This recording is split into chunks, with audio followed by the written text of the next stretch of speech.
Fala galera, Robson Lima com mais um Sociovlog e hoje a gente vai falar de Marx. Ao contrário do Durkheim e do Weber, que deixaram alguma espécie de escrito metodológico que dizia não, o fato social é isso, não, a compreensão é isso aqui, ela vem dessas raízes, o fato social é debaixo dessas ideias. Marx jamais fez isso.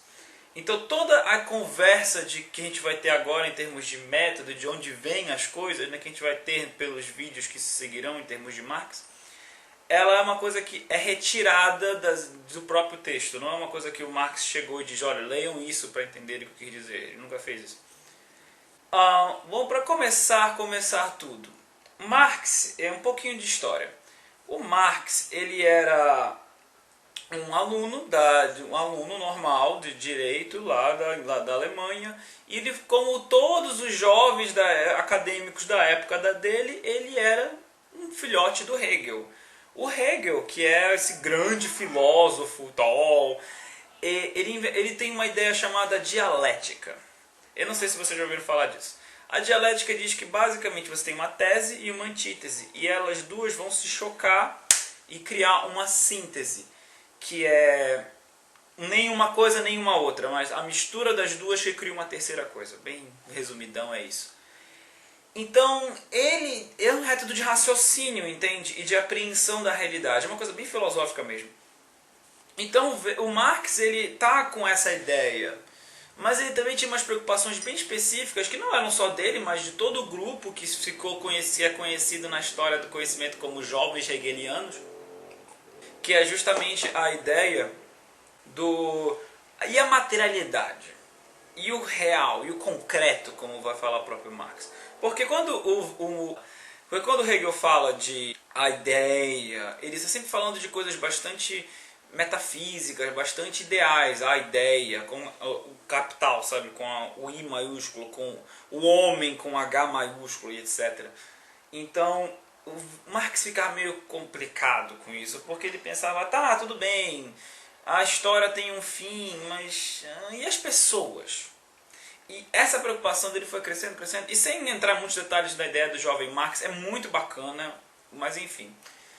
Para resumir um pouco a história, o Marx ele passou um bom tempo da juventude dele, e diga-se, quando eu digo juventude, eu quero dizer dos 20 até mais ou menos 40 anos. Tá?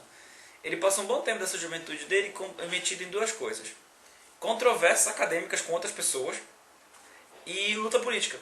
Então o Marx, mais até do que o Weber, porque o Weber também fez isso de uma outra forma, mas mais até do que o Weber, em certo sentido, ele também era político, ele também era um articulador político, ele também estava lá junto das massas. Né? Então o Marx ele vai passar a vida toda dele lutando contra uma pobreza, né? Porque apesar de ele ter status, como diria o Weber, ele não tinha riqueza, ele não tinha acesso à riqueza, então era uma coisa muito complicada. Talvez isso tenha influenciado em algumas coisas, talvez, mas isso aí já é uma outra discussão e de forma alguma descaracteriza o pensamento marxiano. Marxiano, o que eu quero dizer, é o pensamento do próprio Marx. Marxista é o pensamento das pessoas que vêm após Marx. Inclusive o próprio Marx disse uma vez que ele não era marxista. Voltando. Então, o que nós temos hoje nós vamos falar um pouco de classes sociais. Weber tem o conceito dele de classe social, que enfim, é uma outra coisa. Mas, basicamente, e como Marx é temporalmente anterior a Weber, vamos falar do primeiro do verso. Existem classes na sociedade. Basicamente duas. Os proletários e os capitalistas. Os capitalistas são as pessoas que detêm os meios de produção, que é a forma que a sociedade produz as suas coisas, as suas mercadorias. O modo que a sociedade vive. Não só comida, distribuição de água, energia e luz, mas também ideologias partidárias e tudo. Tudo que é produzido numa sociedade é parte da sua própria sobrevivência. Então, as pessoas que detêm os meios de produção para isso, elas são os capitalistas. O resto das pessoas são os proletários. Robson, isso é muito simples, isso é muito simplista. Há quem diga que sim. E na verdade é uma crítica até que o próprio Weber vai fazer com o Marx. E de certa forma eles estão certos mesmo. A questão é que o Marx ele não é sociólogo. Ele é, acima de tudo, ele é um economista. Então, um economista no sentido bem amplo da coisa. Então, ele pensa em classes sociais porque na cabeça dele é o seguinte: o que realmente é importante é o capital, é a produção. Porque sem a produção material de uma sociedade, você não tem ideologia, você não tem ideias, você não tem nada. Você simplesmente vai ter pessoas que não são sociedade, pessoas juntas. Isso não é uma sociedade. Então, o que o Marx vai fazer?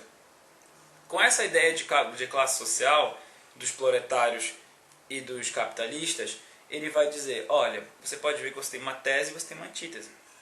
Então, o que acontece é que o conflito inerente dessas duas classes eventualmente vai gerar uma nova sociedade, que é o que ele vai chamar de comunismo. Nota, Marx jamais escreveu em detalhes o que era o comunismo. Jamais. Inclusive, ele até cedia um pouco e dizia que antes do comunismo deveria vir o socialismo, que era a ditadura do proletariado. Porque na cabeça do Marx era assim, os proletários são tão explorados que eles precisam tomar o poder de uma forma radical para daí as condições estruturais mudarem, as condições de produção da infraestrutura produtiva da sociedade mudar, para a gente poder ter uma outra coisa, que seria o comunismo. O negócio é, o Marx não estava interessado em fazer predições futuras de o que era o comunismo. Ele não estava nem aí para isso. O Marx estava a fim de analisar o capitalismo, ele estava a fim de falar do presente. Então, quando ele fala do comunismo, é tipo uma vez nos manuscritos de 1844 e uma outra vez no Manifesto Comunista, e é isso aí. Então, com essa ideia de classe social, você já pode ver uma coisa, que o Marx, na verdade, ele está fazendo uma teoria da sociedade capitalista, mas também prevendo que ela é temporal, e que, ou seja, que há um fim para ela. E essa é a parte que muita gente tem problema com o Marx. Porque eles acham que isso não é necessariamente científico da parte dele. A questão é, para o Marx era muito mais importante fazer uma análise do atual, do capital atual, do que propriamente do que irá acontecer com ele. Inclusive, essa era até uma discussão que ele tinha com certos outros socialistas da época dele, que ele taxou de socialistas utópicos e as pessoas reproduzem isso até hoje. Se você colocar socialismo utópico no Google, vai aparecer um monte de gente com quem ele teve problema, tipo Proudhon, Feuerbauer e o pessoal assim. Então, o que acontece? Com essa ideia de classe social, você também, conectado a isso, você tem a ideia da infraestrutura e da superestrutura. Infraestrutura e superestrutura são termos marxianos até certo ponto, mas eles foram melhor desenvolvidos por Louis Althusser, que já é um cara já do século XX, já além do Marx, etc. Então, o que ele vai dizer? A infraestrutura é a produção, é o que permite a produção material de uma sociedade. São as indústrias, são as fábricas, são os comércios, é o que permite a produção e circulação de mercadorias materiais. Entende? Essa infraestrutura ela é a base da superestrutura. A superestrutura ela é a dominação ideológica do Estado. É as ideias, o direito, a religião e os demais poderes que não são materiais, entende? Não são coisas que você não pega em Deus, você não pega no Estado, você não pega no machismo. São ideias, são extremamente poderosas e estão totalmente imersas na gente, mas elas são ideias, elas são imateriais. E elas são parte da superestrutura. Então, uma sociedade, na realidade, tem essas duas coisas trabalhando sempre para sua própria perpetuação e de simulação também. Ou seja, o que o Althusser está fazendo é pegando o esquema da dialética lá do Marx e aplicando numa perspectiva societal, uma perspectiva de sociedade, entende? O que é muito bacana e é uma coisa que até hoje rende muito fruto e é muito bacana mesmo. Eu não quero complicar tanto e falar tanto dos marxistas nesse vídeo, pelo menos. Então vamos pular de volta para o Marx. Então, com o conceito de classe social e de infraestrutura e superestrutura, já dá para mais ou menos entender o que eu quero falar antes, que é o que vem antes de tudo isso, que é o modo de produção. O Marx ele é um materialista convicto, ele acredita que tudo vem da própria material, não existe uma ideia que desce e nos forma. Ele não é Platão, ele não é Hegel. Ele é um cara da vibe do empirismo, do Hume, sabe? Tipo, o que existe é o que eu posso pegar. O que é mais importante é o que eu posso pegar, o material. Então, para ele, o que é mais interessante na forma de caracterização de uma sociedade qualquer é o seu modo de produção. É o modo como ela produz e distribui as coisas que ela considera necessárias à sobrevivência. Então, nesse sentido, ele vai... Isso que eu estou falando é a ideologia alemã, tá? Nesse sentido, ele vai fazer os clássicos, que já é de cursinho, né? Os clássicos modo de produção comunista primitivo, escravista, né? E eu não vou falar disso agora, vou deixar ele aqui na tela. Então, falando ainda de modo de produção capitalista, o que é importante é esse modo de produção capitalista, que é o que a gente vive hoje, é o que a gente está aqui, ele dita o quê? Que tudo que é produzido nessa sociedade é uma mercadoria. E o que é uma mercadoria? Uma mercadoria é algo que possui valor de uso e valor de troca. Entende? Quer dizer, eu posso usar para alguma coisa, ou eu considero que eu posso usar para alguma coisa, e eu posso trocar por uma outra coisa. Entende? Isso é uma mercadoria. Pronto, simples assim. Para Marx, inclusive, a mercadoria ela é a coisa mais fundamental, é o átomo da sociedade. Entende? Vou falar mais disso no outro vídeo, porque isso eu já estou entrando no terreno do capital. Mas só para resumir toda a história. Segura o resumo. 3, 2, 1. Marx, que é um hegeliano, basicamente, ele vai dizer que todas as sociedades elas possuem um modo de produção específico e esse modo de produção é o que vai determinar suas principais características. No caso das nossas sociedades atuais, são sociedades capitalistas, ou seja, as coisas que são produzidas são vendidas sob o nome de mercadorias. Essas mercadorias são trocadas por outras mercadorias por outras pessoas. O interessante dessa relação é todas as pessoas não são iguais no esquema de produção de mercadorias. Algumas pessoas têm algumas coisas que outras não têm. Essas pessoas que estão aqui em cima são as detentoras do capital, são as pessoas que têm os meios de produção, que têm as máquinas, têm os equipamentos, têm conhecimento para produzir alguma determinada coisa. Elas são os capitalistas e elas estão acima, em termos de modo de produção capitalista, do que as pessoas que estão aqui embaixo, que são os proletários, que a única coisa que elas podem trocar pelo troco de um salário é a própria força de trabalho, é a capacidade de terem um trabalho, seja esse trabalho físico ou mental. Mas a única coisa que elas podem trocar é a força de trabalho. Então, elas são proletários, que é justamente o termo que Marx recupera do grego e tal. Ok? Então, o que nós temos? Então, Marx, na realidade, o que é realmente importante para se pensar agora, para se começar Marx, é isso.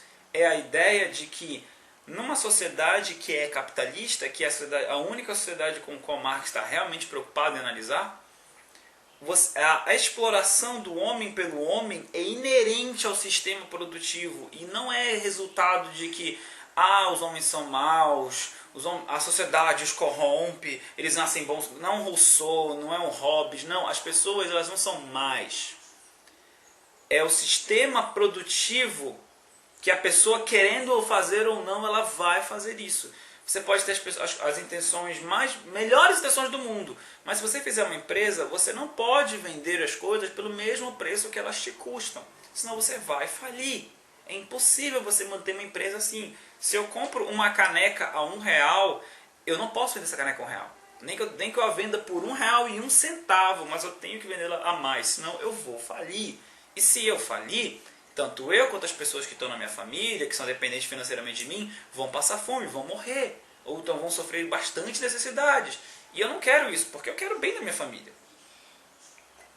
O que o Marx está querendo demonstrar, ou pelo menos o que o jovem Marx lutou tanto para demonstrar, porque ele estava nessa peleja contra outros tipos de socialismos, notadamente o anarquismo, era que a sociedade capitalista ela era inerentemente exploradora e não tinha nada a ver com se o patrão for bonzinho, se ele der mais folgas, se ele der uma licença maternidade. Não, essas coisas são paliativos, porque a raiz da exploração do homem pelo homem ainda se mantém, que é o quê? Uns têm modos de produzir coisas, mas não tem a força de trabalho. Então eles vão pegar, não, deixa eu contratar o fulano para fazer isso para mim. Esse contratar o fulano, eu não estou pagando o que é justo, eu estou pagando menos. Porque se eu pagar mais, eu vou falir. Eu tenho que ter lucro, afinal de contas. O lucro é justamente esse a mais que a pessoa trabalha para você e não está recebendo. Entende? Essas são as bases do pensamento, bem bases do pensamento marxiano. E nos próximos vídeos eu vou desenvolver pontos específicos da análise, tentando cavar o mais profundo que eu posso. Só tenham em mente que Marx, ao contrário de Weber e Durkheim, ele não tem um escrito metodológico único. Então vai acontecer várias vezes de eu recorrer a uma ou outra coisa do Marx, como esse próprio vídeo foi assim. Por exemplo, eu estou aqui falando de modo de produção, mas eu tenho que puxar o conceito do capital, depois puxar o outro conceito do... Isso acontece, é assim que é mesmo, é estranho, é chato para quem não está acostumado, para quem está pegando Marx pela primeira vez, mas vamos tentar fazer isso juntos de uma forma legal. E não se esqueçam, estamos aqui para isso, tanto via Facebook, facebook.com.br/sociovlogbr, quanto aqui pelo próprio YouTube, né, sociovlogbr também. Então não se esqueça, se vocês gostarem do vídeo, tem aí o botão de se inscrever, acho que está aqui embaixo agora, que é aí em cima. Enfim, se inscrevam-se, divulguem o canal, falem para amigos, familiares, falem para todo mundo. E qualquer coisa, estamos aqui, né? Nos próximos vídeos a gente vai continuar abordando mais Marx. E depois que a gente terminar essa primeira abordagem, a gente já pode fazer outras ideias, que eu estou com umas ideias para o ano que vem que vão ser bem legais. Se eu ficar um pouco sem responder por uns dias, não se surpreendam, tá? Eu estou me mudando, então possivelmente eu fique sem internet. Mas é isso aí, gente. Muito obrigado por tudo, muito obrigado pela atenção, pelas mensagens e tudo mais. Eu adoro vocês, é verdade. Isso aqui tudo é para vocês mesmo. Agradeço. E qualquer sugestão, estamos aqui. E muito obrigado a todos e todas. Robson Lima, desligado.